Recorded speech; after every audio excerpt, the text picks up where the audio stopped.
straight up. Blackness I are. Aye.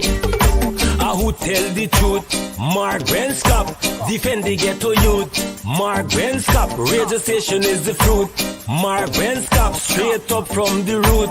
Mark Benscop, who tell the truth? Mark Benscop, defend the ghetto youth. Mark Benscop, radio station is the fruit. Mark Benscop, straight up from the root.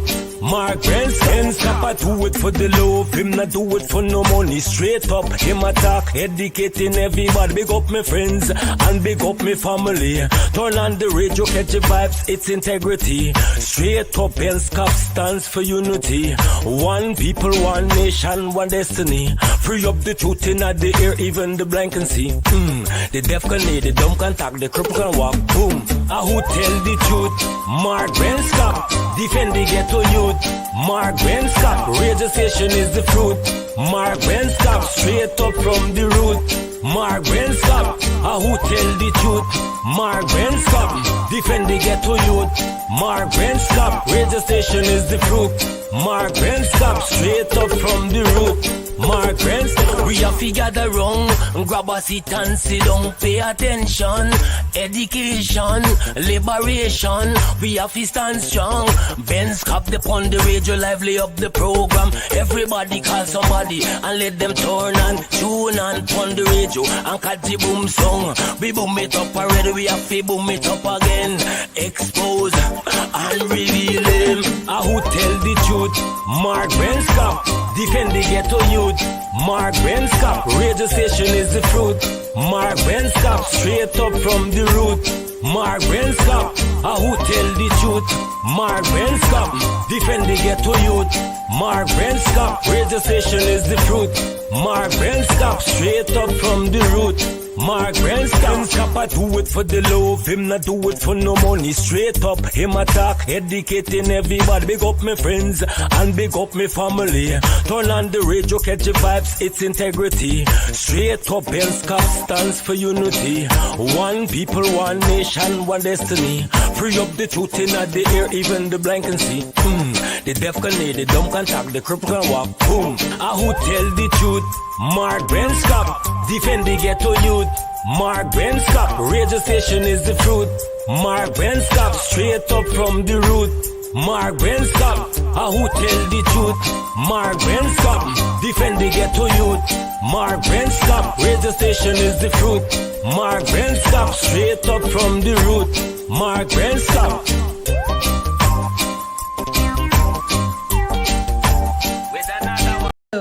This is attorney Shellen Washington, owner and founder of the Washington Law Firm, located at 455 Utica Avenue in Brooklyn, New York. We're specialized in medical malpractice, personal injuries, matrimonial law, and landlord and tenant. If you're in need of legal representation, please give us a call today. The number to call is 718-877-3100. Consultation is free at no cost to you, so call us today to see if we can be of any assistance to your legal needs. Again, the phone number to call us is 718-877-3100.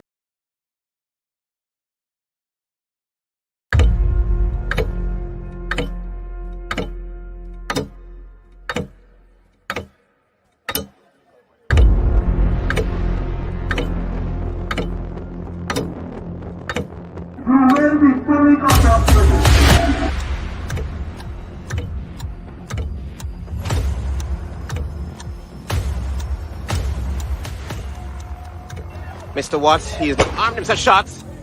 Shots. Watch it. Tear gas. Live rounds. Also, I can see that.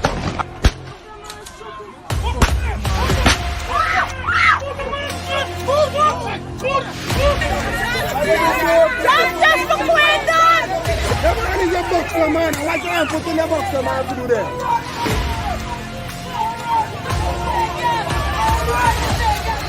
But since my cousin there, no, you come up the East Coast. You listen to me. Right? No, you come up the East Coast. You listen to me. You gotta listen to me too, man. I am listening to you. Now, I see you on the East Coast. The day when they get a protest of them, the next day, that's when you see one bigger heads come up for talk to my family. Right? And that's bad. If you didn't do a protest, you want to see nobody for justice. You see? I'm not holding back nothing. I'm not holding back nothing. I just need justice for my family.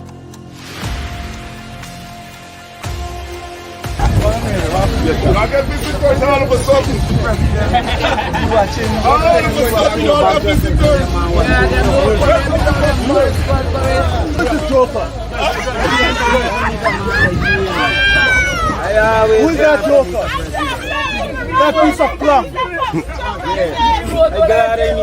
They know who they never tell.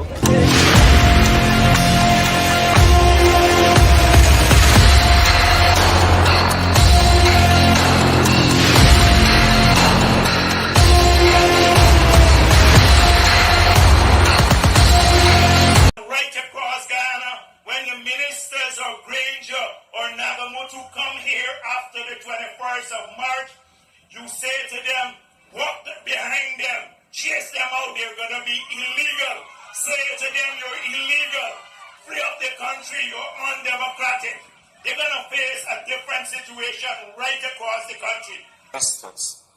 When they come to the communities, whether it is in Berbice or Essequibo or in Linden or in South Georgetown or Agricola, or in Ennore or Port Morant, the people of Guyana should treat them as illegal.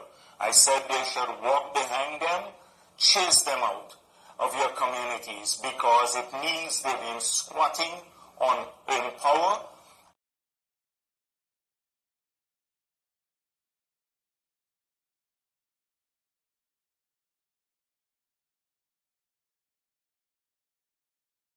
Source. Okay, well, maybe the Chinese company that did not get the agreement that they wanted here, maybe they're the ones who told you, or it could be just a fictitious thing. Okay, well, let's talk about specific individuals. What is your relationship with Mr. Sujerong? So my relationship? Nothing. He's a tenant in my place. Yeah. And he's a good friend of yours? Yes, yes. He is a friend of ours. His father was here from many years ago. Mm-hmm. I mean, he lives next door to you. Yes. You know, he was able to arrange meetings and catch-ups with you at any point in the day. He claims as a friend, yeah. He claims that through his very close relationship with you, that he's able to get any deal done. Well, I don't know and if that's able to change laws for investors. But then which law has been changed for any investor? So Sue told us that if you want to get anything done in Guyana, you need some hookups. I'm very close with the Vice President and the other officials. The Vice President and I... Indeed, hookups indeed. Anything to be done in Guyana, he needs some hookups. Hookups and hookups and hookups. And this is exactly how the PPP operates. A bunch of criminals, a bunch of bandits. And now this is, as you know, the former head of SOCU, and he was the former intel officer of the Guyana Defense Force. And they all got together, all of them got together, along with Barrett, Jack Dave, and all others in the PPP. And guess what? They fabricated a treason charge. Oh yes, they fabricated a treason charge. And I repeat, and we are seeing, it seems as though, good evening to you guys, it seems as though the PPP has some sort of demonic spirit that every time they're in office, they got to just catch some individuals, rung them up, and trump up some treason charges on them, or sedition charges. Treason, sedition, conspiracy to commit murder, you name it. They've leveled all of that against me. But this is not about me tonight, right? But guess what? Let me just, a lot of you probably wouldn't remember or don't know that all of the charges they have leveled against me, every single one of them, trumped up charges. But let us take you guys back to these three persons. Major Bruce Monroe, his wife, a school teacher, Carol Ann Monroe, and another Army officer, Leonard Wharton. All three of these folks were charged with treason, trumped up treason charges. And of course, this guy was there, Barrett Jack Deal. The guy that they used in order to trump up these charges was the head of Intel, the Army Intelligence Unit, Guyana Defense Force, that is, Sidney James, a man who himself ran into some serious problems, allegations of corruption, and I believe they were looking for him. He's a former head of SOCU, was used to trump up with no evidence, and I repeat, no evidence against these people. This woman, Carol Ann Wharton, for 1+ years, was placed in solitary confinement.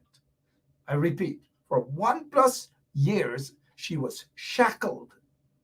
She was shackled, handcuffed, shackled, dumped at the back of a prison van, and placed in solitary confinement for over a year on a trumped-up treason charge.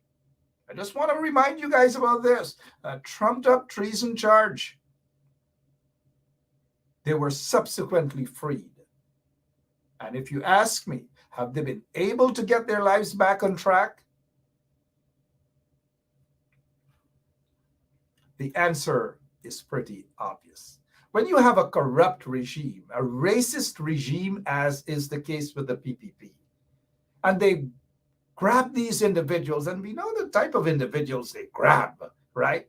They behave like slave catchers, Jack Dale and Ramotar and now Irfan Ali, and that's how they behave. And they trump these charges up against you, especially if they know they cannot control you. And lots of things happening. We have the Honorable Member of Parliament, Roysdale Ford. He's also Shadow Minister of Legal Affairs. He's with us this evening. We want to get to the bottom of some stuff. But before we do, there was a protest out in front of the Guyana consulate in New York City. Yes, I say yes to that, because the protest action must intensify. In the US, in Canada, in the UK, it must intensify. And the folks at the Guyana consulate, they were surprised. Lots of other folks who were walking by, and I believe some other news agencies who just happened to walk by, Newsweek and all these other agencies just happened to walk by. The protest action will intensify. Let's just go straight to a video clip of what transpired in front of the Guyana consulate, exposing what is happening in Guyana today. Yes. Here comes the Guyana consulate for all. The Guyana consulate, here I stand in front of the Guyana consulate representing the Guyanese people who are going through all the trials and the tribulation, the suffering going on in Guyana from the PPP criminal government. PPP must go. PPP must go. PPP must go. Barajali and the criminal government must go. They must go. PPP must go. PPP must go. Coming from me, y'all know what time it is. PPP must go. PPP, and that is going to be the chants around, especially in front of the Guyana consulate. It will head towards the United Nations, then it will head towards the Guyana embassy, and they want people, and rightly so. I'm 100% in support of this sort of protest, 100% in support of that. Lots of things happening. Let's bring our guest on this evening. No stranger to you guys. The Honorable Member of Parliament and Senior Counsel. He's also Shadow Minister of Legal Affairs. He should have been sitting there as the Attorney General, but for now he's just sitting in his office, or maybe somewhere as a home office, being interviewed. Good evening, sir. How are you? Hi, good evening, Mark. Thank you for having me on your show. Good evening to the audience and the listeners. And thanks for being on with us. I know you've had a very busy schedule. I got a wind of one of the areas that you visited, I believe it was yesterday, Glasgow. It is, right? You visited those areas. What's going on with the people on the ground, Mr. MP? Well, Mark, I had the opportunity yesterday to visit the area, Glasgow, East Bank, Berbice. It was a very interesting trip. We were able to see, myself and my colleague, Natasha St. Louis, we were able to see the conditions under which the people are living in that particular community. It was not surprising because we were able to see that it mirrored other areas in which we were living. That is a largely African Guyanese community. There are Indians and other ethnicities living in that community. But the complaints across all ethnic groups by all the residents there, the simple cry of the continued discrimination and marginalization, the failure for them to access resources. Their streets are in a mess. They complain of the high cost of living. They failure to be able to access jobs that could afford and sustain families. So the complaints were similar across all the regions of the country. The complaints just similar all across, and people are indeed crying out because there's no jobs. You're there. What about young people? What about the 50,000 jobs they've been promised? Nothing at all, just handouts, huh? Yes, Mark. The government continues to provide and create a condition of dependency in one way by not providing jobs, and in some instances by providing these stipends, I call them stipends, which are below the cost of living. Persons who are employed cannot sustain themselves and their families, but they need some source of income. And the disturbing thing about it, Mark, is that the government is exploiting those persons. For example, I learned that in relation to the recent PPP's presentation or performance at Babu John, maybe the persons who were present there were forced and directed to attend. Many of those persons who are receiving those sort of jobs were told to go there, and they must be present. Otherwise, wait a minute.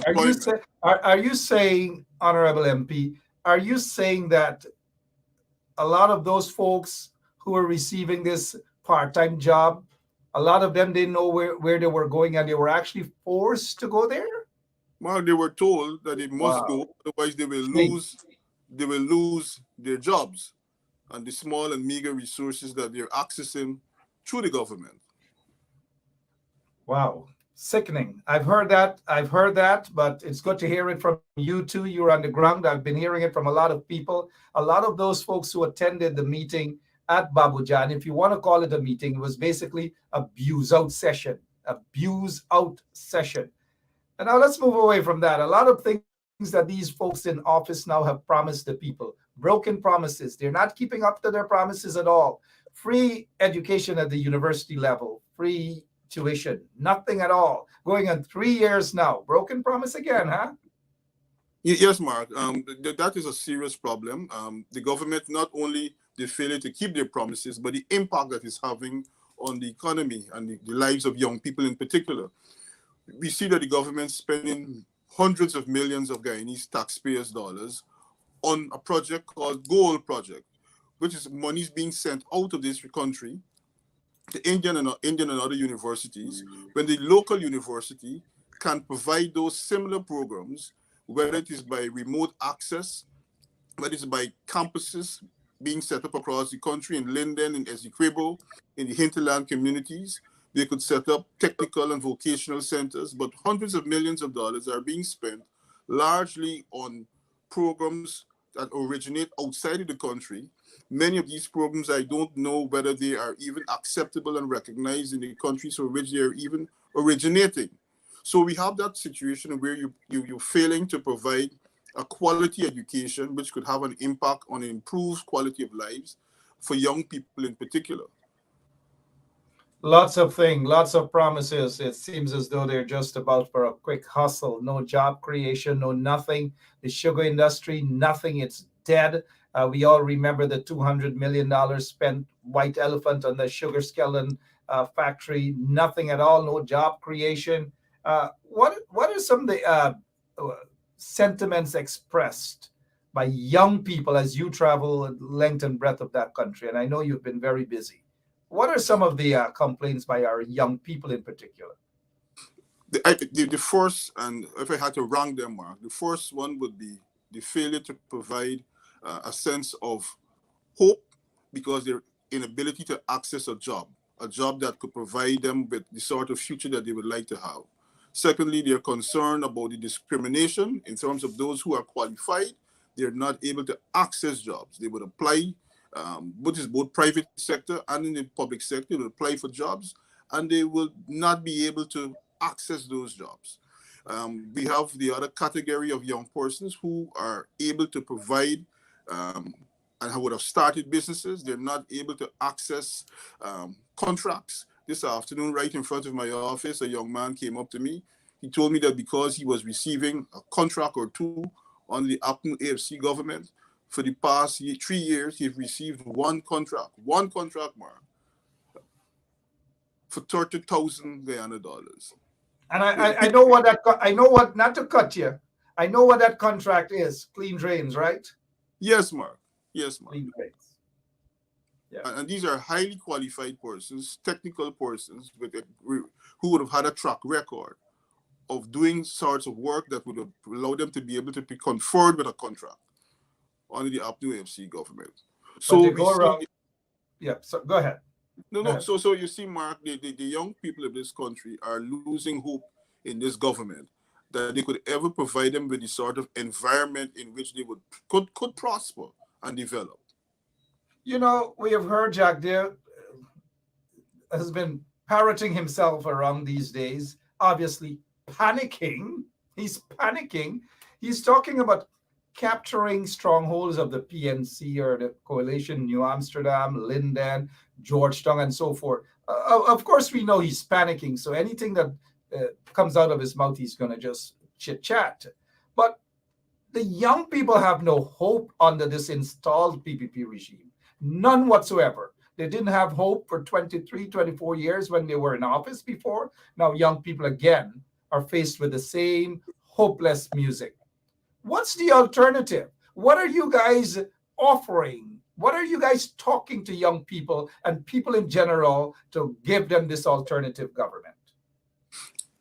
Mark, apart from dealing with that issue, I just want to address the question you raised or the comment that you made about Barra Jack Deere seeking to take control of the strongholds. And I believe that one of the fundamental things that I'm doing and members of the parliament are doing on our side is going into the communities and addressing the issues that are bothering people in terms of providing them with some degree of hope. And hope in the context, Mark, of organizing, hope in the context of understanding what is happening around them. What is happening around them. Because, Mark, it is very disturbing that in 2023, this government could decide that they want to take control of the PNC strongholds. As a political party, they're entitled to do that. But what is very disturbing about that approach, Mark, is that on one hand, they want to take control of the strongholds, not by providing a program and a policy for the empowerment of people in the communities, but by ensuring that they are so marginalized, they would have been beaten down so badly that their backs against the wall. As a young man this afternoon told me, they want us to have, that is referring to the PPP, they want us, the poor people of this country, to be down on the ground. They must be rolling in the earth, hungry, begging and desperate. And then they must be given the crumbs by the PPP. And that is the PPP's game plan, Mark, for ensuring that they take control of our communities by beating down our people, breaking their confidence, making them as poor as possible, limiting their resources, taking away opportunities from them, and rendering them vulnerable for the little meager handouts. And that is the plan of the PPP, to take control of the strongholds. As a matter of fact, Mark, it's not just a plan in relation to the strongholds.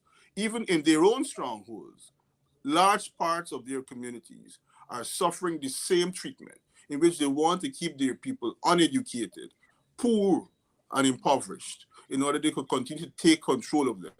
So this is not a government that seeks to empower the ordinary person, to lift people up, to remove them from the conditions of poverty and the challenging circumstances they may have found themselves, even by their own deliberate omission or commission of acts, or by the failure to provide opportunities. And what I'm doing and what other members of the Apnu AFC in opposition are doing is going into the communities and letting them understand the conditions under which they're living, what is happening among them, how the PPP is going into the communities to try to flip them and turn them.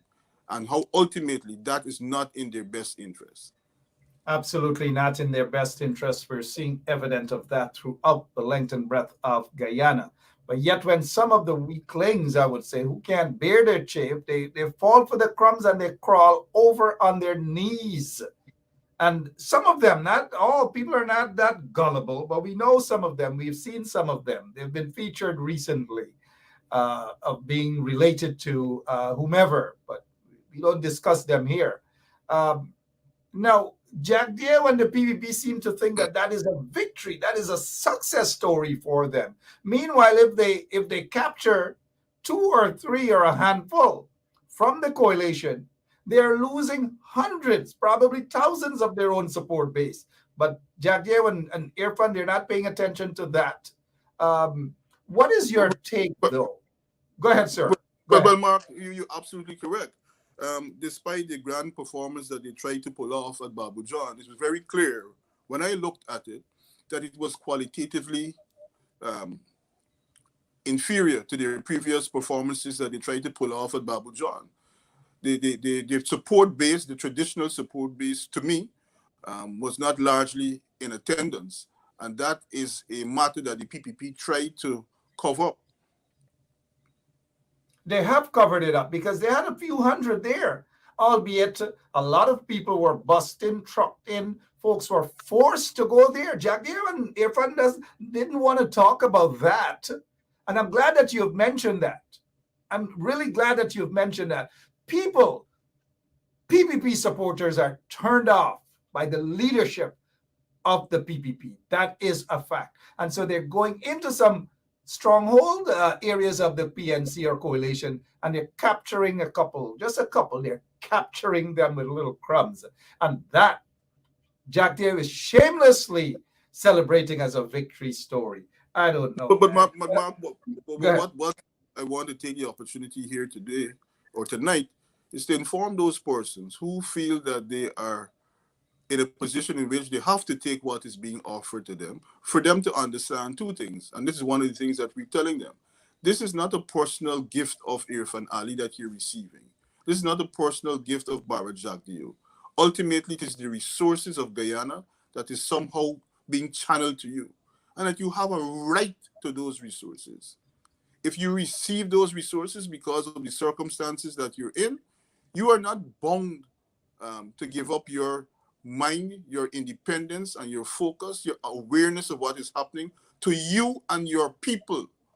And by people, I'm not speaking only in relation to your ethnic group, which you have to pay attention to in the context of what's happening in this country. This is a real society that we're living in that regard, but in your people in relation to the people across the country. And if you have to take those resources, you're not bound to vote for the People's Progressive Party by any stretch of the imagination. Recently, we've been watching and observing what's happening on the ground. I must say kudos, because I see that you're going into not just PNC or coalition stronghold. A few of you guys are going all over, and you're tackling the stronghold of the PPP to open the eyes of those individuals. It's not like their eyes are shut. A lot of them know that they're being taken for granted. But I think that's a step in the right direction. What are some of the complaints that you and others have been hearing as you venture into PPP stronghold?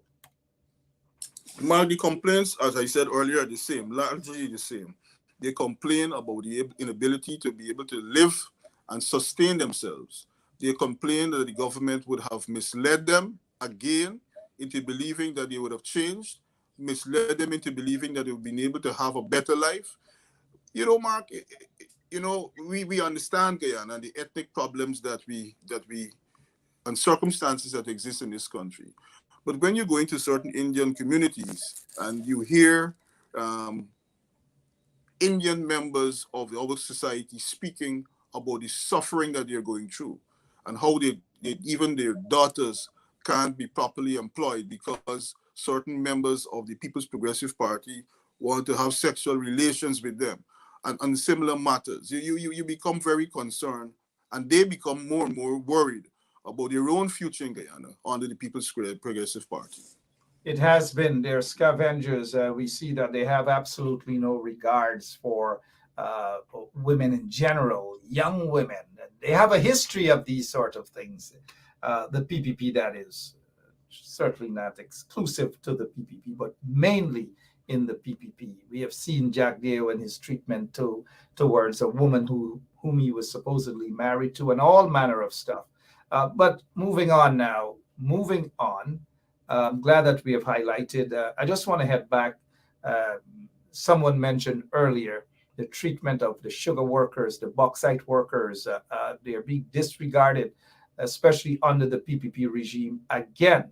And then I just want to, before we move on, sir, I just want to remind folks, let me see how many folks know what this is. It's a creation of Jack Deo and the PPP. This is the Skeldon sugar factory that Jack Deo took 200 million Guyana dollars, give it to his friends and cronies. You know what $200 million would have done? Mr. Ford, as you look at this, what is going through your mind? 200 million wasted by Jack Deo and the PPP.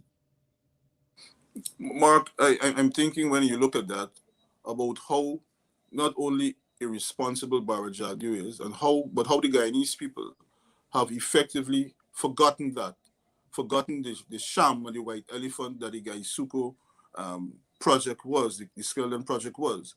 At the time when that project was implemented and executed by Barra Jack Deo, it was the single largest infrastructural development work in the country's history. Because after spending the monies from the European Union, which was supposed to promote the diversification and the improved efficiency of the Gaisuko, of the sugar industry by Gaisuko as the entity spearheading it, Barra Jack Deo decided to use other resources to build this. And this factory has never worked. It has never produced a single pound of sugar, Mark. And it is a shame and a disgrace. And doesn't it worry you that the very people are talking about caring for the people, the Guyanese people, that they have wasted, they've put hundreds of millions, billions of dollars that they have wasted and placed it in their cronies and their friends' hands, and not the people? Mark, and it continues to happen now. We have them in power now, in government now, utilizing billions of dollars from the oil resources that are being filtered away, being expended in a similar reckless manner. Reckless indeed. How do you feel when we see billions of dollars of contracts are given away, mainly to friends of the PPP, friends of Jack Deo, friends of Irfan Ali, and less than 0.5% is going to any other ethnic group, but just the 99.9% going to their friends and cronies. Some of them are of questionable character. I agree with you completely, Mark. That is a very retrograde development. It's a very worrying development. I believe that ultimately what is going to happen is that it's going to propel and destroy race relations between the ethnic groups, and within the society as a whole. It's going to cause serious social unrest at some point. The government seems to believe that somehow by providing these sort of little handouts across the country, that is a sustainable program to keep the poor, the hungry, the marginalized, and the disempowered quiet, whilst themselves and their friends utilize and eat the hog of all the resources of the country. They stuff everything up. And not so long ago, I'm not sure if some of our listeners would know about the fiber optic cable, that 1.3 billion Guyana dollars was actually spent on that cable. 1.3 billion dollars, another failed project under the PPP regime. Yet these people, they just don't care how they're spending the people's money, taxpayers' money. And that's why as you rightfully said earlier, that even if the people get a little handout, don't be ashamed to take it. It is not coming from Jack Deo's pocket or socket. It is not coming from Irfan Ali's pocket. It is your money, taxpayers' money. Accept it, but know where to vote come elections time. Because these people, the PPP, Irfan and Jack Deo, are giving out billions of dollars in contracts to their friends and their cronies. $1.3 billion wasted in the fiber optic cable? Let's get your take, sir. Yeah, yes, Mark. That was one of the greatest frauds that to take place in the country's history. I believe that project was headed by the Donald Ramatar's son. The son was the project manager. Yes, he was, and there's no identifiable output, nothing that could be held, nothing that could be seen, nothing that was implemented. And again, these people received no benefit from that project. A waste project. I believe at some point, some report indicated that for some areas, the cable was just simply left lying somewhere in the hinterland, some part of the interiors, just simply lying on the ground. The same failed project we saw with the one laptop per family, hundreds of millions of dollars wasted. Sometimes I don't know how I feel, especially when they're attempting to come across as though they're patriots. They're so concerned about the people and so forth. But let's go to this here. We saw when he was opposition leader, he cried like a little, he cried, sorry. And he was saying after he was caught with his pants down, he basically had no other choice. But here it is, it says, opposition leader Jagdeo on Thursday admitted that the 1.3 billion fiber optic cable project, which the People's Progressive Party government undertook while in office, was a failure. He had no other choice. Skeldon Estate a failure. Berbice River Bridge a failure. He took over $200 million and gave it to his friend buddies to build a hotel. He took taxpayers' monies and he built the Marriott Hotel, gave it to his friends and cronies. Hundreds of millions he took from NIS to build the Berbice River Bridge as a private enterprise. Mr. Ford, you're a lawyer. You're a politician. How does all of these things make you feel? I can just imagine the ordinary man and woman, how they're feeling right now. Mark, when you listen to the budget presented by the PPP's government, Irfan Ali's government, by Ashley Singh, for the past 3 years, Mark, you would realize when you read that budget and you listen to them presented that they have no concern about the ordinary Guyanese. And you mentioned the NIS. In relation to the NIS scheme is in deficit. The NIS scheme, the Guyanese are not benefiting from the sort of benefits and the quality of benefits that they should be getting, having regard to the circumstances of this country right now. There's no increased payments being given out to the Guyanese workers. As you mentioned, Mark, billions of dollars were taken out from the NIS scheme and put into these projects for the benefit, Mark, for the benefit of private persons. The Guyanese people have not benefited anyway from the expenditure of these resources, especially from the NIS scheme. The average Guyanese cannot cross comfortably without worrying the Berbice Harbor Bridge at $2,000+ per vehicle. So these resources are not being spent in any way, Mark, that ultimately advances or improves the quality of lives of the Guyanese people. It has not. And another failed project is the Amila Falls project, the hydro project. Failed under Jagdeo, failed under the PPP. And this here we're talking about is not propaganda, it's a matter of fact. Hydro project, Amila's Fall hydro project, failed. Hundreds of millions of dollars given to his friends and his cronies from the Pip Motilal, you name it. Every single thing failed. Everything this man, Jagdeo, touched didn't. The opposite of the Midas touch. Yet he calls himself a patriot and he believes in building that. He doesn't. Hydro project failed under Jagdeo. One laptop per family failed under Jagdeo. Gaisuko failed under Jagdeo. 200 million factory in taxpayers' money invested for that failed factory at Skeldon failed. But Mark, the fiber optic cable, $1.3 billion failed. Every single thing failed. Yet he thinks he's an expert. He is a failure. He himself is a failure. When would Guyanese accept that? Go ahead, sir. Mark, whilst you documented or listed a litany of failed projects, those projects, most of them are in the past, and the Guyanese people are still paying for them by the failure. But I wanted to mention two. I wanted to mention the return of the Amalia Falls project, which you're now seeking to push forward.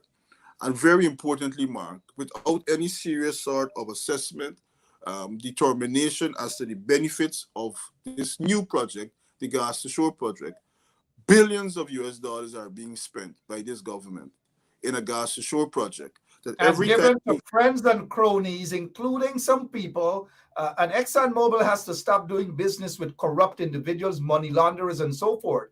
Otherwise, Exxon is going to find themselves in some problems with taxpayers in the U.S. But go ahead, Mr. Ford, make your point, sir. No. I agree with you, Mark. But the point I was making is that billions of US dollars are going to be spent on this project. Every time you try to find out what is the cost of the project, it is ever increasing, Mark. Oh yeah, I noticed that there's an individual who has just made a comment, and this is the comment. Let's talk about the projects that were successful, if we can name any. Of course, we can name successful projects under JADDEO, under the PPP. This is not a program that we are going to try to be in balance, that we are going to try to be one-sided. I will name, and I will honestly name a couple of projects because I want our PPP supporters, those who haven't left the PPP as yet, because a lot of folks are leaving the PPP.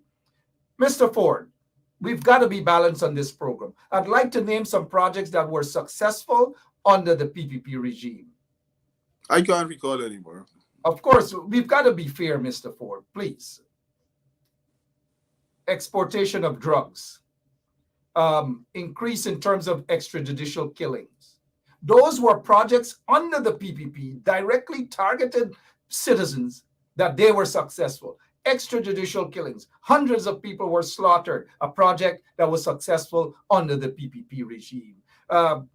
Exportation of cocaine in Lumbo, in Pulori, in Dalpuri, you name it, a success story under the PPP. They refused to sign the money laundering bill under the PPP. So we can go on and on.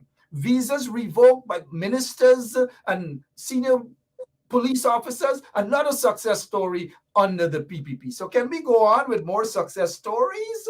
Look at the failure that is happening now. There is no success story right now, no positive success story under the PPP regime. And anyone who talks about that has got to be living in another world. Mr. Ford, I know you were caught with the success stories there. No. My mind was going towards positive successes. Story. Yeah. Well, we can talk about some positive success story. They now got biscuit that they're giving kids in school that they see as a success story, and little sweet drinks that they get from their friends and cronies, that contract is worth over $100 or $200 million. Outside of that, there's really nothing else, sir. Other than the fact that they're persecuting people, other than the fact that we see lots of trumped up charges now, which brings me to the persecution of citizens of Guyana right now, those who are being persecuted as a result of freedom of speech and the violation of people's constitution. As a lawyer, and you've been in this for a while, and I know it from personal experience, how does that make you feel, sir? People's rights being violated? Mark, it is one of the serious failures of the People's Progressive Party, the continuous erosion of the rule of law.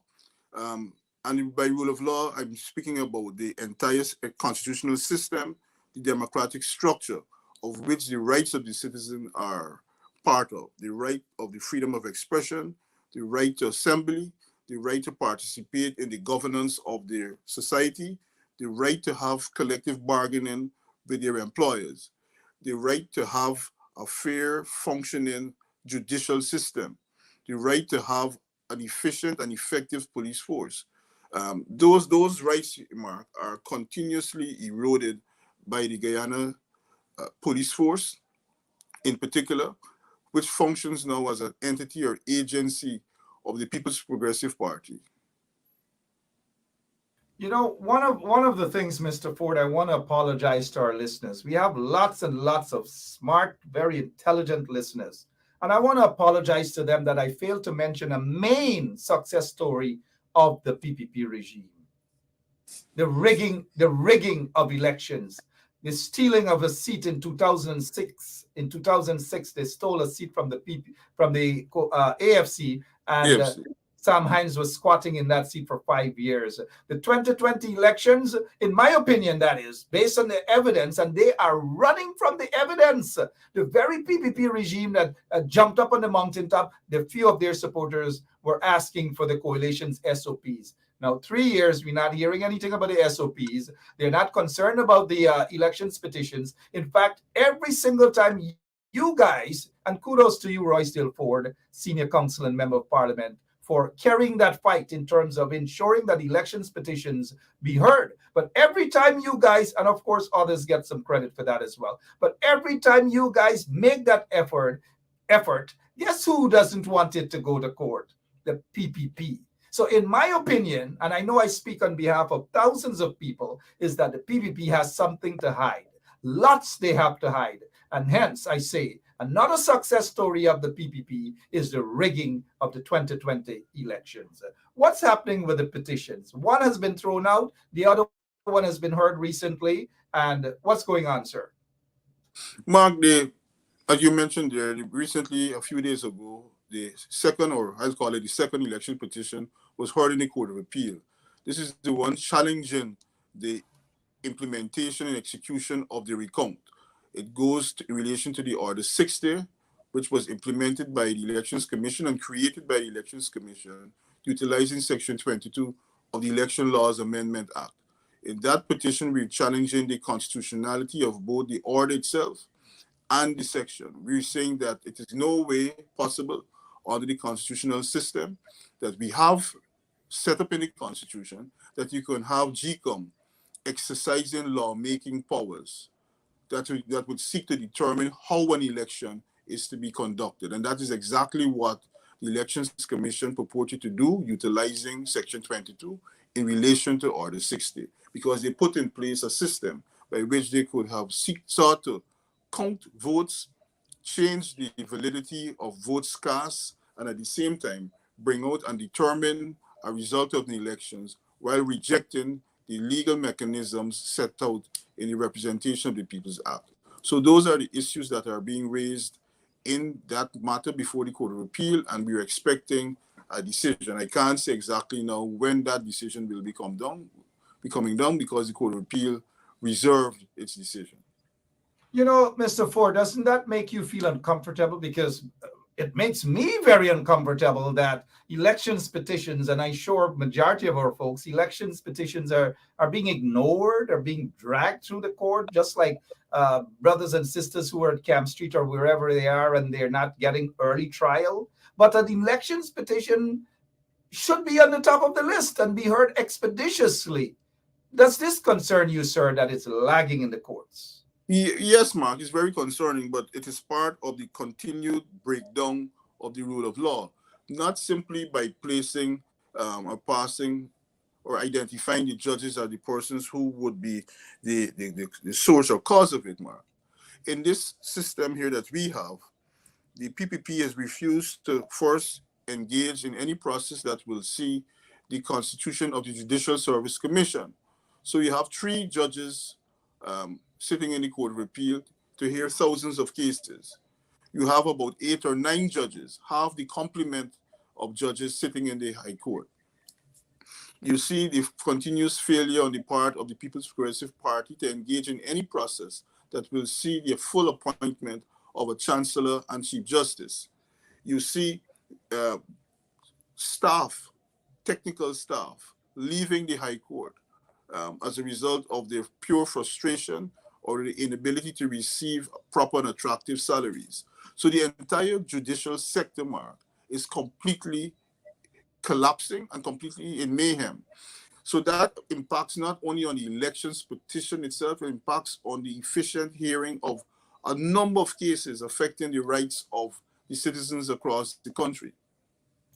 And that is because it's heavy political interference, of course, coming from the PPP. They don't want independent judges and magistrates and so forth. They want cronies, they want puppets, they want people they can control. That may be one of the main reasons why people are walking away from the judiciary. I don't know if you share that view.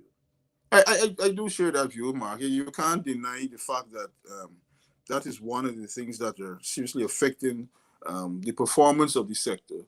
I would like to mention at this time that the government intends to bring to the National Assembly a new bill to expand the complement, Mark, from about 5 judges in the Court of Appeal to about 9 judges in the Court of Appeal. Whilst it may seem progressive on paper, I'm concerned that you are failing to empower the system by putting the judges that are already needed, the resources that are already needed, and you're seeking to expand the complement of the Court of Appeal when you're supposed to be first fixing the High Court, providing the court with the sort of technical expertise that is needed. But this is the sort of misguided projects that are being undertaken by Mr. Nandalal, Anil Nandalal as the Attorney General, and by the government. You would have seen a few weeks ago, both the Chancellor and the Chief Justice said, we are not interested in the buildings that you're putting in. We're interested in the judges and the resources and the conditions under which those judges are functioning. And the judges... They're not concerned about that. They're not concerned about that. They're basically out of control. Look at what happened in Israel recently when the Prime Minister Benjamin Netanyahu said he wants to reform the judiciary, and his form of reforming the judiciary is control. And the people took to the streets. Now, 9 judges in the Guyana Court of Appeal, obviously they're going to stock it up with cronies of the PPP, and we know who some of those cronies are. I know you're a member of the legal fraternity there, and that is my opinion. However, something like that, doesn't it call for a 2/3 majority before the PPP can wake up and want to do those silly things? No, Mark, it doesn't call for a 2/3 majority. What it calls for in our society, in the context in which we function, is for a greater vigilance by the citizens across the country. You see, Mark, the political landscape that we exist in here, apart from the politicians and informal political parties that exist, it is the people, the civil society element of it. I believe we have proven time and time again that is not efficient. It is not functioning in the best interest of the society as a whole. So it is going to come down, Mark, I believe, sooner or later. It's not something that necessarily advances the interests of the country in terms of stability, but in terms of making sure that the people receive and function under a better national system.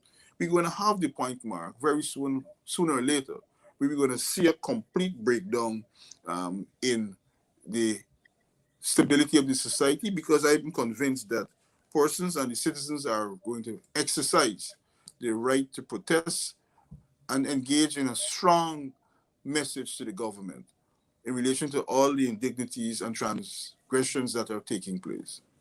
We're seeing a lot of that, and we want not just the people, not just the citizens, the electorate and so forth. We want to see those who have been elected to represent the people to also take that brave stand, to stand up and speak out more about the atrocities and the injustices and the persecution of citizens in that country. And again, I wish there's another success story, whilst we're a success story for the PPP. Someone asked that question, and again, we want to be fair on this show here. Another success story, and this time it goes to Jack Dale. That little shop that we're looking at there is located in Kitty.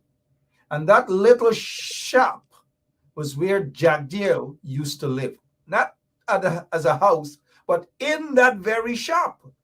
Jack Dale used to live before it became a shop. And it's looking nice now. But before it became a shop, that is where Jack Dale used to live. And so it's another success story for Jack Dale, because today, this is where Jack Dale lives. It's a success story for Jack Dale. It's a success story for the PPP and all these other folks. But yet, in other individuals, this is how the PPP is treating citizens. Primarily, citizens of African descent. These people have no conscience. No conscience they don't have. None. Good. So another success story there. But we want to talk now about people's constitutional rights being violated. Trumped up charges against individuals. We saw what they have done to these folks. Mr. Lowenfield, Ms. Roxanne Myers, and Mr. Mingo, Mr. Trevor Ben, and others, Keith London, and others. All these folks are being persecuted. 3 years now. No charge. I mean, they have been charged. No evidence. The case cannot, see the light of day, so to speak. Every single time they go to court is an excuse upon excuse. People's rights are being violated. You're a lawyer. You've been there. You've been on my treason case. You worked on that treason case pro bono. You saw it there. You worked along the two persecutors or prosecutors, Sanjeev Dattadin, Ramdani, who left and went away in the Caribbean, and the one who sits there now as Attorney General. They were all persecutors, prosecutors in my treason case. You were a young lawyer then, and I thank you very much for representing me pro bono with others. Are you seeing almost a replica of what happened during that time to now, sir, with people being persecuted, trumped up charges against them? Yes, Mark, it is as if we're living the entire playbook again, in which the government, the PPP, is again utilizing the court system as an instrument of their will to punish and suppress the views of persons and other people in society who don't share their views. Mark, we recall that the fact that after 3 years, not a single case is started is very much reminiscent of the experience that you actually went through, what Mr. Leonard Wharton went through, and what the Monroes went through, and dozens of other persons who experienced it to a greater or lesser degree. I know Mr. Wharton well. He's a very good friend of mine, so I know personally the damage that this had on him and his family. And the Guyanese people seem to forget very quickly the travesties that take place in this society. Lots of travesty indeed. We are hearing about charges now being leveled, potential charges to be leveled against Mr. Takuma Ogunze for saying something that almost every Guyanese have been saying. And that every Guyanese have been saying this for a while now, in terms of how the police and some members of the police force and some members of the army operate with regards to taking political orders and going out and harming and shooting mainly young men of African descent. The Boston case, you had a SWAT team walked in and murdered a man in front of his wife. And then you have Quindon Bacchus murdered by policemen and all these things. And they expect people to shut up and not say a word about that. But I listened time and time to what Mr. Takuma Ogunze said concerning the police. Now, he asked a hypothetical question. He didn't instruct the police or the army to go out there and do anything illegal. He asked a hypothetical question. That is my opinion. And now, I just want to, before I get your opinion on what's happening now, I want to let people hear exactly what Takuma Ogunze said and let them make their decision. A white diplomat pulled me in a corner and he said, I don't understand how people complaining that they are oppressed and they have all the guns in their hands. They are the majority in the army, the majority in the police, and they're still saying they are oppressed. What he was saying, that our problem is of our own making. Our problem is our own making. Anytime we turn those guns in the right direction, it is over. Okay, the last part. Anytime, blah, blah, blah, blah, blah, blah, in the right direction, it is over. You're a lawyer. I know it's before it's under investigations and so forth. Your take, sir, on that particular message. Mark, I've listened to the statement made by Takuma Ogunsi, and I've read it over and over again, and I've reflected on it. And it's my opinion, a legal opinion, that it does not constitute any crime whatsoever. It does not constitute any crime under the Racial Hostilities Act. It is not, as you put, Mark, as you put it, it is a rhetorical question raised by Mr. Ogunsi in his presentation there that evening. And you know, Mark, it is not an incitement or exhortation to anyone to do anything in relation to any racial act against any other group or ethnicity. It is certainly not what the PPP wants to hear in the society. Because to me, Mark, what it is really a call for is a call for the awakening of a consciousness in terms of how people should see themselves as instruments of enforcing a cruel system. So in my personal opinion, Mark, there's no basis for the charge. No basis for the charge, but yet they have gone ahead and issued a wanted bulletin for Mr. Ogunsi. They haven't even gone to effect an arrest on Mr. Ogunsi, but they have issued a wanted bulletin. This is not the first time we're seeing this here. But how legal is it, sir? Mark, you can't issue a wanted bulletin for someone unless you have made some effort to inform them that they're a suspect in a criminal proceedings and that you've made some effort to arrest them, bring them into for questioning by the Guyana police force or by any sensible and sane police force. So the fact that the Guyana police force puts out there a wanted bulletin is testimony, is a manifestation to the degree to which the Guyana police force has gone off track. It's testimony to the extent to which the Guyana police force is a political institution. A political institution, indeed. And that is what Ogunsi, in my opinion, I'm a layman, I'm not a lawyer, at least not yet. You're the lawyer with over 20-something years of experience. How long have you been practicing now, senior counsel? 24 years? Heading to 26 now, man. I see, I'm counting. The biggest case that you started off on is that treason case, right? Yes, Mark. What was your thought in terms of when you saw me there in the dock and you saw me and you knew that I was being railroaded, you knew that I was being persecuted, and you also, I think you suspected that a juror, the only juror, was actually being bribed, allegedly by some of the very guys who stood there as prosecutors, allegedly. How were you feeling? What was your thinking back then? Mark, you know, and that is what I you know, as I think back about that incident there in those years, I asked some of the younger lawyers who, I'm now sounding like an old lawyer now, man, but I'm asking some of the younger lawyers to awaken their sense of responsibility to the society. And that case, and your case, to me, was part of the discharge of my responsibility to the society. Not simply sitting back and watch people being crushed by an oppressive system.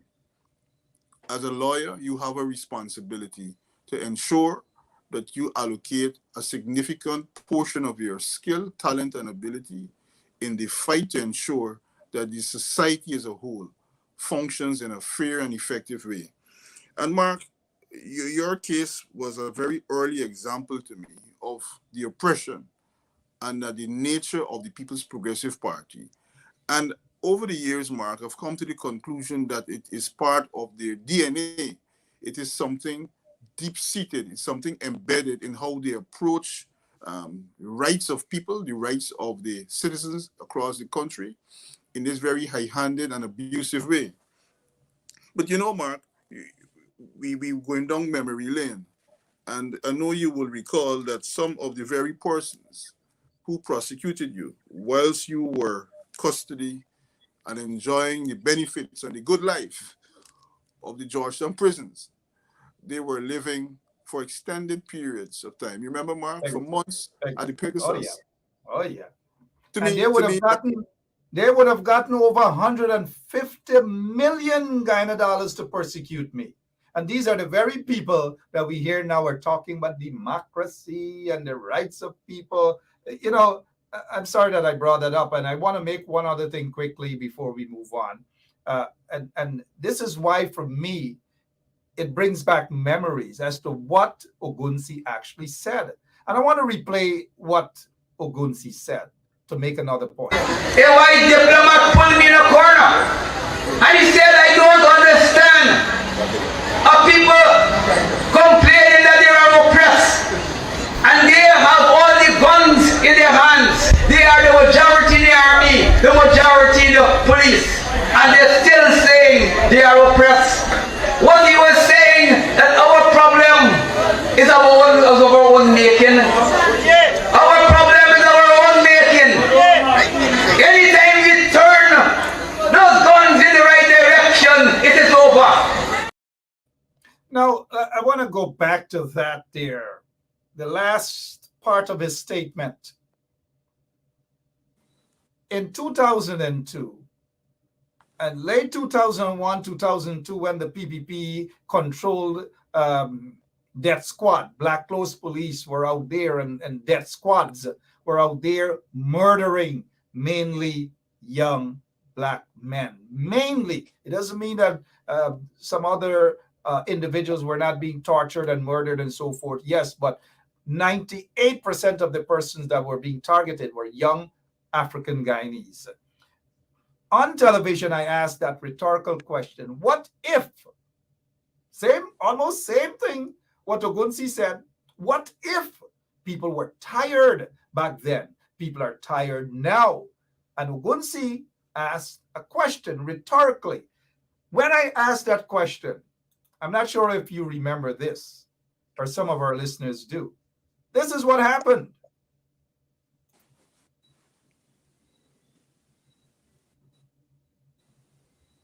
I'm not sure if you remember this. Or I remember. Some of our Ben Shop charged with sedition, incitement to commit murder. Again, memory lane. Memory lane as to how the PPP operates. Now, this is what they're doing to Ogunsi, which is nothing new, nothing different.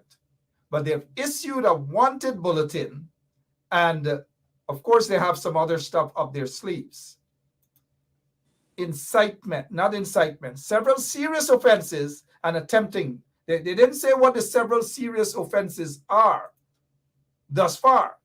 But one of them, they're claiming to attempting to excite hostility or ill will on the ground of race. Where in that statement there's any evidence of such, Mr. Ford?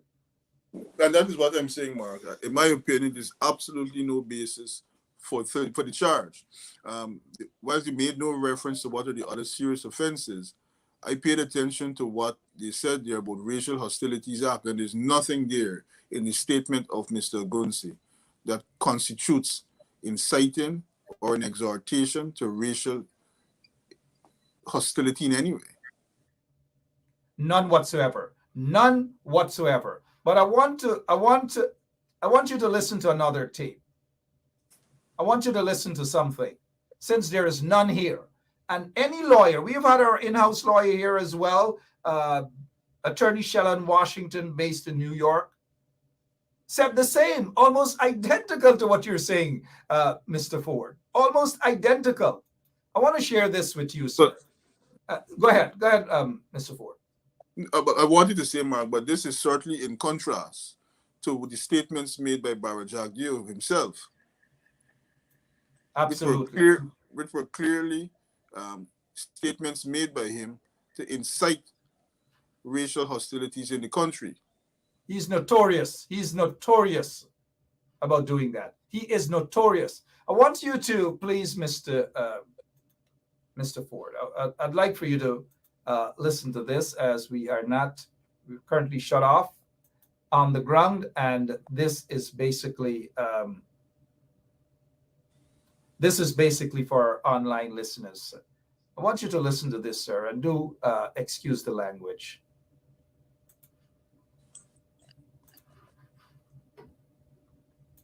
And the fucking next thing is, police now against fucking police. Here's the next thing. The fucking police, them all look like a fucking thief. Yeah, black man just like fucking jump out. Yeah, fucking Matty black man, she kill a Matty black man. Your mother's gonna get fucking sense. Eh? The fucking man down there in Ghana. Oh, mother's gonna is the policeman. Yeah, I gotta look for. Kill the police out. No fucking cool the people do yeah, not is yeah, old Matty black man shoot a Matty black man. And your mother's gonna get from fucking racist now, eh? And your mother's gonna dotage bad black man. And your mother's gonna get sense. Like I can never fucking go to school. I need to go fucking school. And your mother's gonna dotage bad. I never see fucking black man so yet. All right, enough of that crap. Mr. Forde, yet no arrest warrant for that little lunatic who's telling people I not go to school, right? Obviously, we understand who needs to go to school. No wanted bulletin, no charges, no nothing. And when you compare that with what Ogunsi has said, what's going through your mind? Please, Mr. Forde. Mark, it is clear that what that young fellow there said is the type of statement that should be leading to the charges being instituted against him under the Racial Hostilities Act and across the many offenses across the Criminal Law Offences Act. The fact that he has not been charged, the fact that there's been no condemnation by the People's Progressive Party, the fact that there's been no condemnation by the Private Sector Commission and all the other agencies that came out condemning and hunting Takuma Ogunsi is an indication of the hypocrisy that exists in this society, the hypocrisy that becomes part of the formal structure of the society and for which the PPP is at the top of it.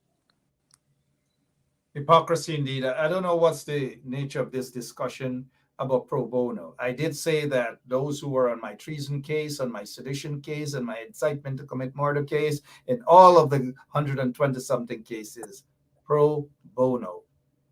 Roysdale Ford, pro bono. Pro bono simply means free. It's not a burden of taxpayers. It means free.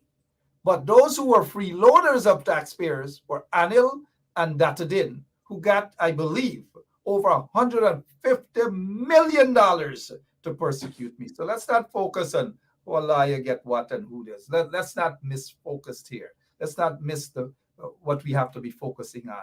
Speaking of Datadin, I wish for you and our listeners, Mr. Forde, to listen to this tape. And we'll get back to you shortly, sir. Hypocrisy? You just mentioned that word. Hypocrisy? Look, a hypocrite right here. I see today that there's a wanted bulletin for Mr. Takuma Ogunsi for his comments, which on a few programs ago, we played for you, but I wouldn't repeat. They are derogatory racial comments that were made. And persons are saying, well, what are you doing and why would you do that?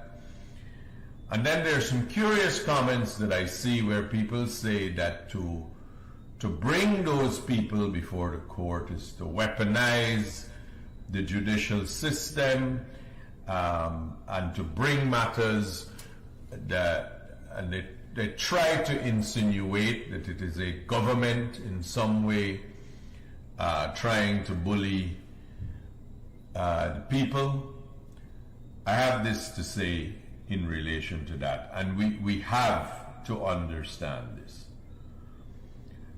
Every civilized country, and Guyana is a civilized country, must adhere to the rule of law. For too long, we have gone about our business where we always want to not or we want to say we wouldn't stir up anything, or we won't do anything because everything is quiet now, and we should somehow be grateful that it is quiet. So we shouldn't say anything when persons break the law with impunity, when persons are damaging others' properties, when they are taking people's possessions. We should just somehow let that go. Ladies and gentlemen, comrades, that can never be right.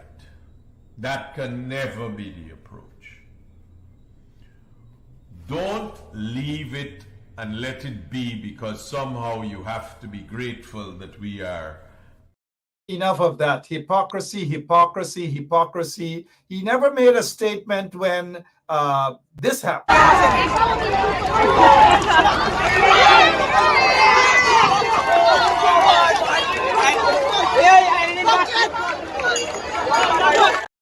He never made a statement when this happened.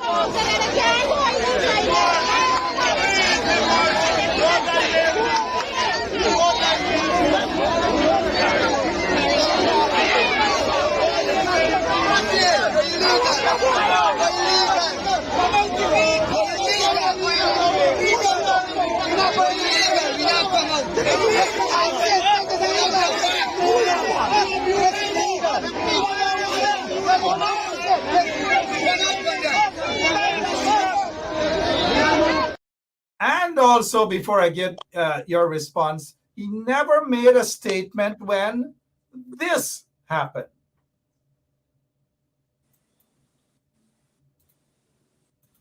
Hopefully we'll get that here shortly. But he never made a statement when these things happened. And this happened, this happened right at the, this happened at the GCOM headquarters. That is exactly where it happened. No statement from these hypocrites, none whatsoever. I'll give you a chance to respond, please.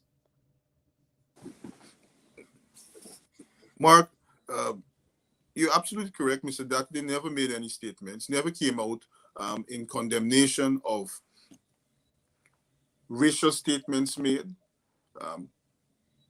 conduct by members of his own political party. He probably was present in the crowd there. I think he even testified that he was present and probably part of what took place at GCOM's head office.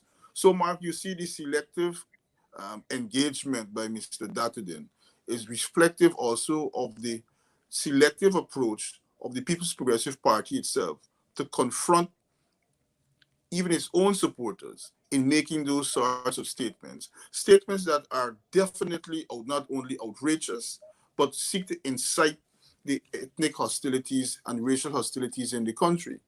And so while that is happening, Mark, on one hand, this is the same government that runs around the country speaking about this one Guyana, one Guyana. There could be no one Guyana under the PPP when it is predicated on a system of injustice. It's predicated on a system that is discriminatory. It's predicated on a system that allows them and their supporters to act and say in a manner that would allow them to be protected and cuddled, whilst persons saying things that are of less disturbing in quality and effect, and it's simply an exhortation and it's simply a promotion and a sort of awakening of people in society to what is going on. Mr. Dattadin will never come out and say what is happening in this country is wrong. He will never come out and say, apart from what my political party is doing, this is unfair. So he's articulating a position. I listened to what he said there. I think it went on for a couple of minutes there, Mark. But at the end of the day, he's saying nothing of substance. Absolutely. Nothing of substance. And while we are at that, I want Sanjeev Dattadin to say whether he knew of any corruption in my treason case and whether that one juror was actually paid off. There were lots of allegations made, and Mr. Dattadin was a prosecutor in that case. I'm asking the question. And if he's willing, he and Anil and Ramdani, who's now a Queen's Counsel, if they are willing to take a lie detector test as to whether they were involved in any corrupt practice during that treason trial. I'm putting it out there to them. Mr. Roysdale Ford, local government elections around the corner. We're hearing some big parties are not going to participate. We don't know what is happening. What is your party's position, sir? Mark, my party's position, based on the statements that we have made so far, is that we are going to ensure that the People's Progressive Party does not take control of the areas in which we currently have control of. We're going to ensure that we go out on polling day to ensure that our members, our citizens understand what is at stake. We have to stop the People's Progressive Party from expanding their control, the intention to dominate every single aspect of space in Guyana. And I believe that the local government elections will be held. It will be held probably, even though we had some court matters today in court, I believe it's probably going to be held on the day fixed. And which is? the 12th what of is June. it, June 12th? 12th of June. And well, the WPA is not participating, not as I'm aware. I'm not sure. But they took umbrage to that date. I don't know. But anyways, I'm not posing that question to you. I'm just saying that they took umbrage to that date, even though they're not participating, as they claim. I don't know. But Brother Tukuma Ogunsi is currently still in the lockups. We pray for him, and we want him to be released. But we want to move on with the struggle in terms of exposing the corrupt PPP regime. Before we go, recently a judge ruled that Irfan Ali violated acting judge Gino Prasad rule that the quote-unquote president of the country violated the Constitution. You were a lawyer in that case, one of the lawyers, yourself and Selwyn Peters. How important is this ruling, sir?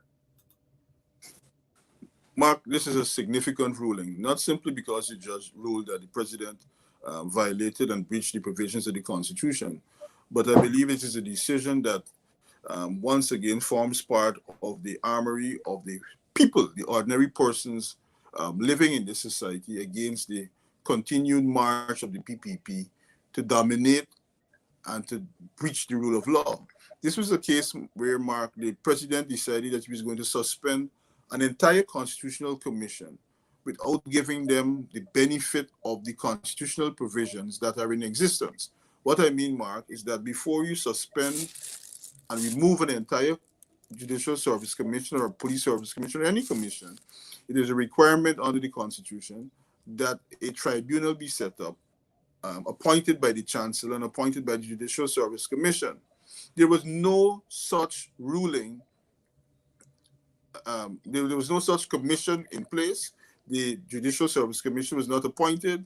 The president refused to make any decision to implement that commission and simply went ahead and removed the entire Service Commission. That is a serious, serious infringement of the Constitution.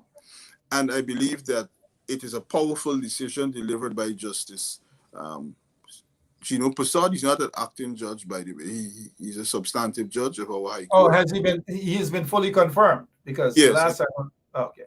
And I believe that this is a judgment that must be commended, Mark, by everyone. My mistake. My apologies to the judge, Gino Prasad, Justice Gino Prasad. My apologies.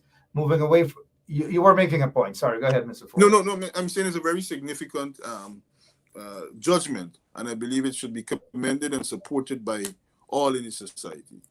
But that is grounds for impeachment for Irfan Ali to be removed from office, according to Article 180, I believe, of the Constitution.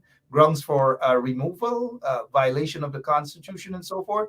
What are you guys doing in the opposition? I know you're the main lawyer, so to speak. You're running around doing all the cases, and you're very successful. I bet your counterpart Anil Nandalal must be very envious of you. He's losing all the cases while you were winning most, if not all. Thank you, Impeachment? Mark. Impeachment? Thank you, Mark. Mark, I believe that ultimately the parliamentary caucus will have to make a decision on that matter. Personally, I believe that there is sufficient grounds, the ground being the determination by the High Court that the judge found that Irfan Ali breached the Constitution. And I believe that that is sufficient basis to activate the provisions. Certainly, you will hear the PPP hollering that it was a poor decision. You saw Nandalal a few minutes after the decision came down. The bottom line here, though, Mark, is that this is a decision of the High Court that said that the president infringed in a very serious way, serious parameters of the Constitution, and it would constitute the grounds provided for in that provision in the Constitution. But the impeachment, you're saying, must be done at a parliamentary level, whereas they control a bunch of puppets in there, a puppet speaker, puppet deputy speaker. And mind you, this is my opinion. I know you're a guest on my show, and I know there are parliamentary rules and so forth. But from a legal standpoint, one would have thought that this matter would have been taken to the court for the court to rule that, because we're talking about checks and balance, right? We cannot take it back to the executive or the legislative branch that they control for them to make an opinion or a decision on someone that sits there on their side.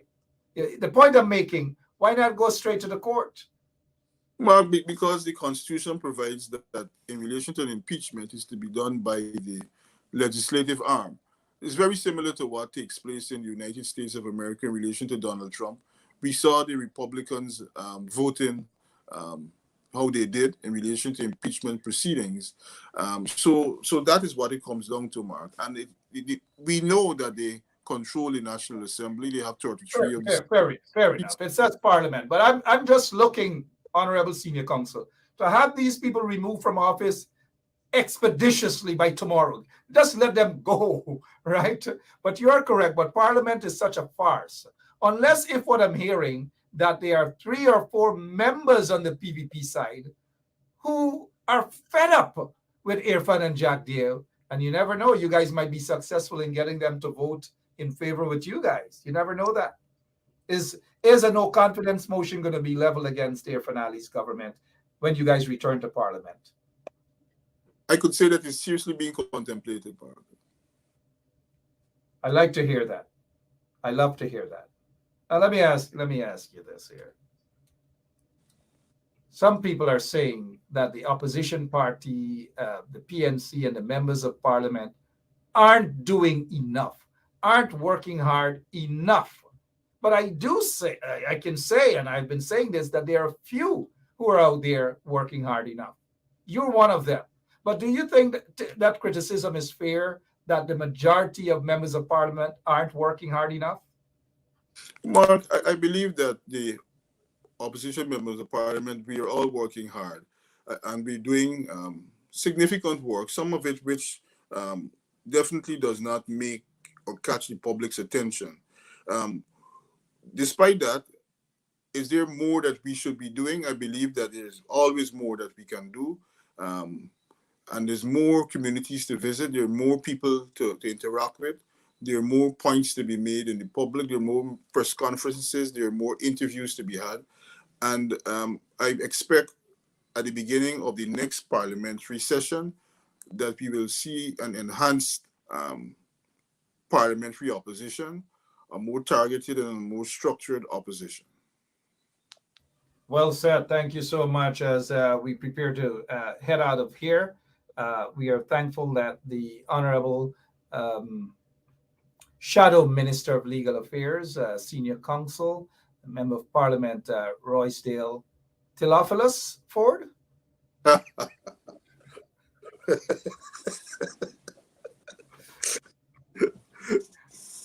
A lot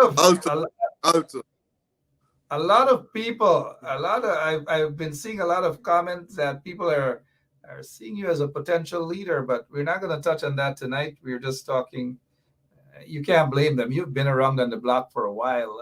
You've won a lot of cases that would make Anil look like a real nursery school boy.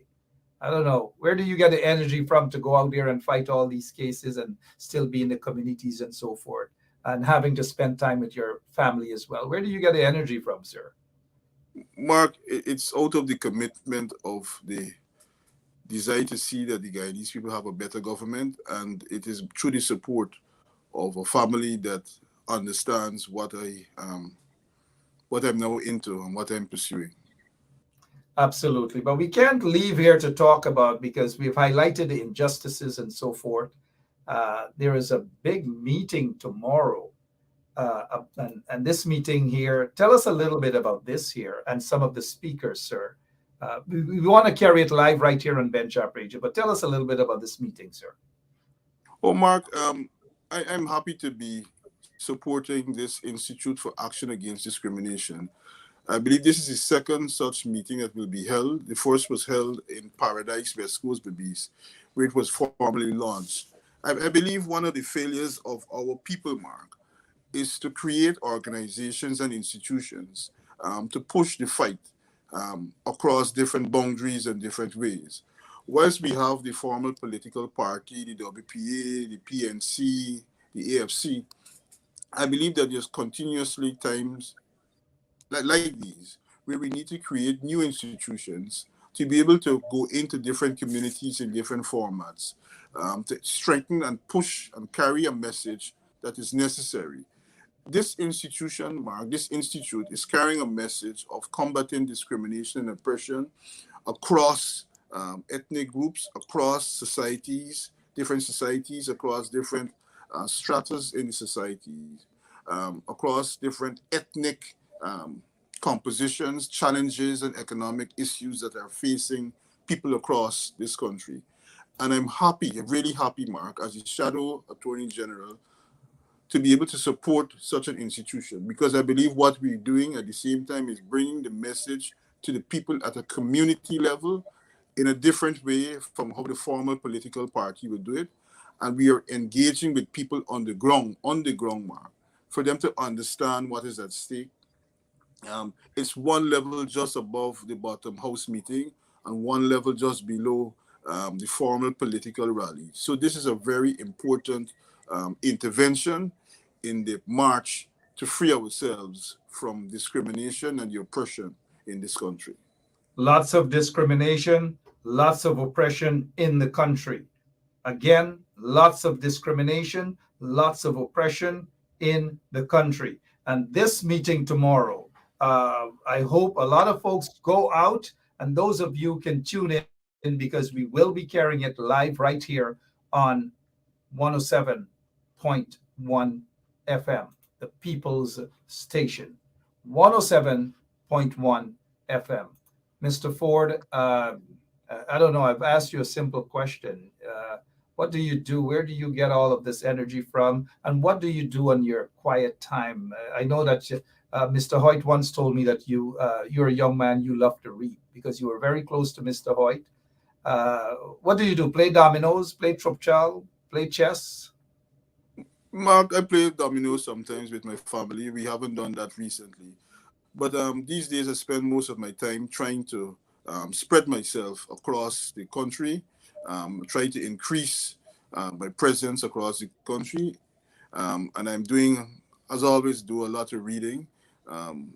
There's an interesting book that I'm reading, The Wretched of the Earth. It's a very interesting book on leadership, on the struggles of the African people around the world. And I believe that this is a significant book. So I'm engaging myself with some reading and going out into the community as more and more every week as we go on. And I want to thank you so much. Just in case I haven't asked you any question that maybe you want to, I'm just looking at some farmlands. I'm looking at contracts giving out to just one set of folks out there in Guyana.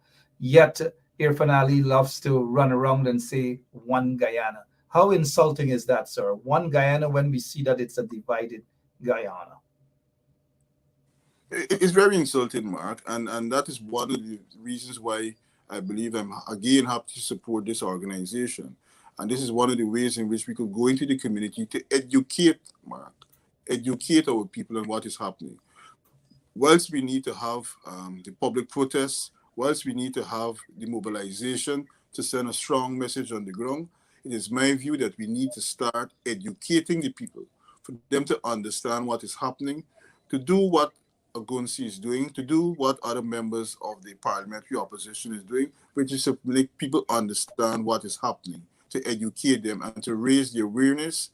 And that will be the basis, Mark, for the movement that will see us taking the PPP out, taking them on and taking them out of government. Out of government, indeed. Jack Davis panicking. They're afraid of that because, in fact, they're afraid of what's happening all throughout in terms of these sort of programs on social media and on the ground as well. So they're panicking. They are panicking indeed, and we've got to continue to expose them at every level. Mr. Forde, again, thank you so much for your time. Thank you so much for what you're doing from a legal standpoint. And I now see you hitting the streets. You're hitting the communities, which is a good thing. It's a good sign, and I like seeing that. In the event I haven't asked you a question that you believe it's important to let our listeners know, here is your opportunity in the course of your closing remarks to do so. Mark, I want first to thank you for having me on the show and to be able to permit me to express my views. In closing, I would like to call the attention to all the persons listening to your program and across the society, even internationally. I would ask them to join tomorrow on the live feeds that will be coming out in relation to the second presentation of this institute's work, and I would ask for them to support it. This is an important aspect of what we're doing. It complements our political work, it complements our social work, it complements our educational work in the communities. And this is an important aspect of what is happening across the length and breadth of the country. Thank you very much, Mark. Thank you so much. A man who should have been the Attorney General of Guyana, but nevertheless does have a bright future, a legal luminary, far beyond your age. Nothing, Anil Nandalal or not even Sanjeev Dattadin could come close to you. And I know they're watching. I know they're watching, probably taking a little sip of something. But Mr. Forde, we want to wish you guys success tomorrow at this meeting. We will carry it live right here on 107.1 FM. Quickly, Anil Moutup. Yep, you're welcome. Anil Moutup the other day wanting to take away land that doesn't belong to him, Lincoln Lewis land. What's your take on what Anil has been saying about this land issue with Lincoln Lewis and his great-great-great-grandfather, Kojo McPherson? Mark, the fact that Anil Nandalal as the Attorney General could come out on state television to make a statement in relation to what is a private issue is not surprising. It shows the nature of the PPP as an organization. And it's interesting to note, Mark, that this very issue of Kingley Village is a microcosm of all that is happening across the country. It brings out the issues of African land rights, African ownership of land. It brings out the issues of the conflict that is always in our society in relation to land across ethnic groups. And I find it disturbing that the Attorney General, Nandalal, will come out and make a statement on what is essentially a private matter. I'm informed by Mr. Lincoln Lewis that Mr. Nandalal apparently represented the persons who are in conflict now with Mr. Lincoln Lewis. How could he, as the Attorney General, make a statement while occupying that office in relation to what is a personal issue?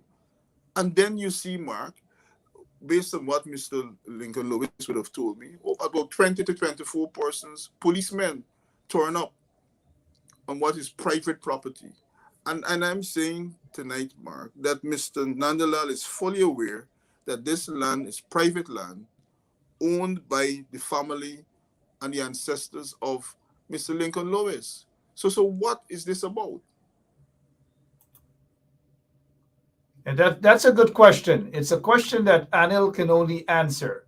and he has been mouthing himself off in every area that people have cause for concern. That it's just not making any sense at all. But let me quickly, before we go, while I have you, because I'm not sure when I'm going to have you back, whether in the next week or 2 weeks. So I might as well just take advantage of the situation. Please ask your family to forgive me for tonight, please. This is what Anil has said, and I need your legal view on it, please, sir. Over 100 years. Apparently, historically, it. We'll go back because I want you to hear exactly what this guy, who I don't know, he's a lawyer, but this is what he has said. Coast of Berbice.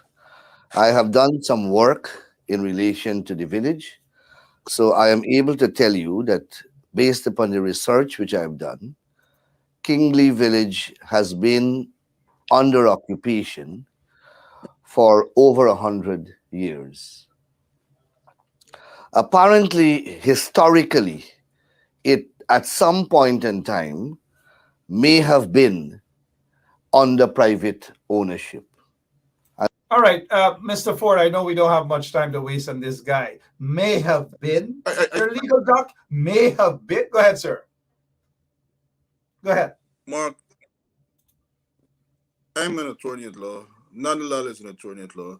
That is a statement constructed in the mind of an attorney at law that deliberately wants to mislead. Apparently, historically, I was making some notes at some point in time. Mark, the village of Kingley is held under a transport.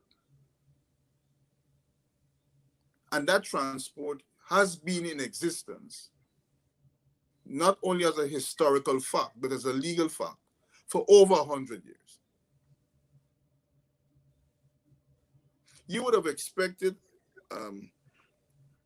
the Attorney General, one, not to come into this matter, because when you listen to it first, and you believe that he has done some work, you would have come to the conclusion that he did this work in his capacity as the sitting Attorney General of the country, having regard to some issue that would have arisen.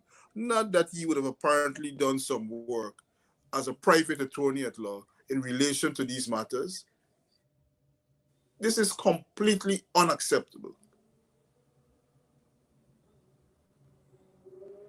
Absolutely unacceptable. Isn't it cause to take him to the Judicial Service Commission because he's still a lawyer? He sits there as the Attorney General, having sat on a private, represented these people in a private matter, but is using his office to do what he couldn't do as a private lawyer. I don't know. But does it hurt, or are you surprised that he actually said that Kingley Village has been under occupation? No, I'm not surprised, Mark, because he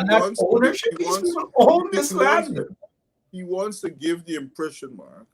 He wants to give the impression, quite frankly, one, that the Kingley Village lands were never formally owned by anyone or anyone remotely connected to Mr. Lincoln Lewis. Lies, lies, lies. Mr. Ford, again, lies, lies, lies. We're glad that you're here to come to these lies, as we have had over the past couple of days too, and having the same thing uttered by Attorney at Law Shellon Washington out in New York as well. Tomorrow, this event is, what time again? 4:30, is it? 4:30. Yes, 4:30. Some folks have been asking the time. 4:30, we will carry it right here on 107.1 FM. Mr. Ford, again, thank you so much, man. Appreciate it.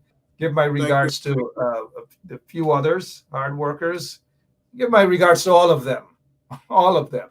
But thank you so much for your time, sir. And when we do meet in person, I'll take you up on that challenge of a game of domino. Thank you.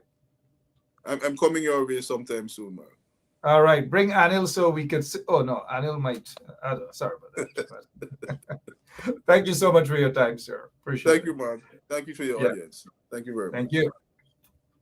All right. Don't forget tomorrow, go out to this event. I don't know. When I look at the hypocrisy, listen to the hypocrisy of these folks, man, from Anil to Sanjeev and Irfan, and who else? Jagdir, the hypocrisy.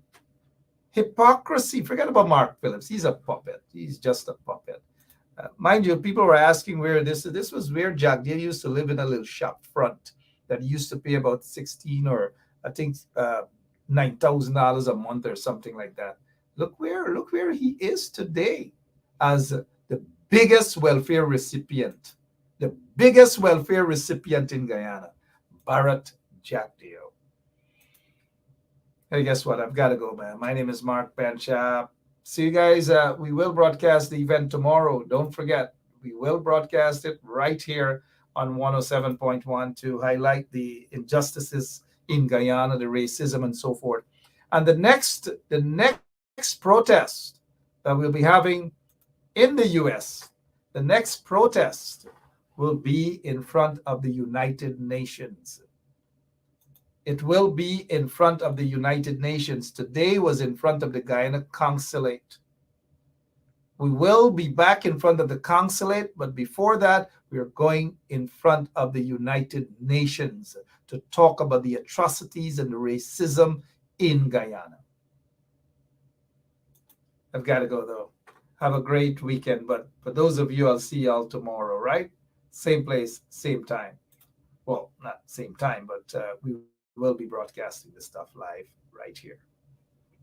Love you guys. Takuma Gonsi, stay strong.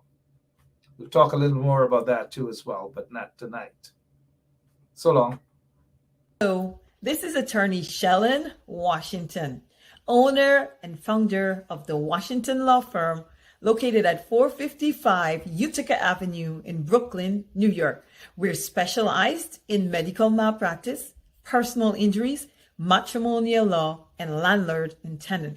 If you're in need of legal representation, please give us a call today. The number to call is 718-877-3100. Consultation is free at no cost to you. So call us today to see if we can be of any assistance to your legal needs. Again, the phone number to call us is 718-877-3100. Source. Maybe the Chinese company that did not get the agreement that they wanted here, maybe they're the ones who told you. Or it could be just a fictitious thing. Okay, well, let's talk about specific individuals. What is your relationship with Mr. Su Jerome? Su? Oh, Su. Yeah? Basement level vibes with another one, straight up blackness, aye. Who tell the truth? Mark Benskop, defend the ghetto youth. Mark Benskop, radio station is the fruit. Mark Benskop, straight up from the root. Mark Benskop, who tell the truth? Mark Benskop, defend the ghetto youth. Mark Benskop, radio station is the fruit. Mark Benskop, straight up from the root. Mark Benskop, I do it for the love, him not do it for no money. Straight up, him attack, educating everybody. Big up my friends and big up my family. Turn on the radio, catch the vibes, it's integrity. Straight up, Benskop stands for unity. One people, one nation, one destiny. Free up the truth in the air, even the blind can see. The deaf can hear, the dumb can talk, the cripple can walk. Boom. Who tell the truth? Mark Benskop, defend the ghetto youth. Mark Benskop, radio station is the fruit. Mark Benskop, straight up from the root. Mark Benskop, who tell the truth? Mark Benskop, defend the ghetto youth. Mark Benskop, radio station is the fruit. Mark Benskop, straight up from the root. Mark Benskop, we have to gather wrong, grab a seat and sit down, pay attention. Education, liberation, we have to stand strong. Benskop upon the radio, lively up the program. Everybody call somebody and let them turn and tune and on the radio and catch the boom song. We boom it up already, we have to boom it up again. expose and reveal him. Who tell the truth? Mark Benscop, defend the ghetto youth. Mark Benscop, radio station is the truth. Mark Benscop, straight up from the root. Mark Benscop, who tell the truth? Mark Benscop, defend the ghetto youth. Mark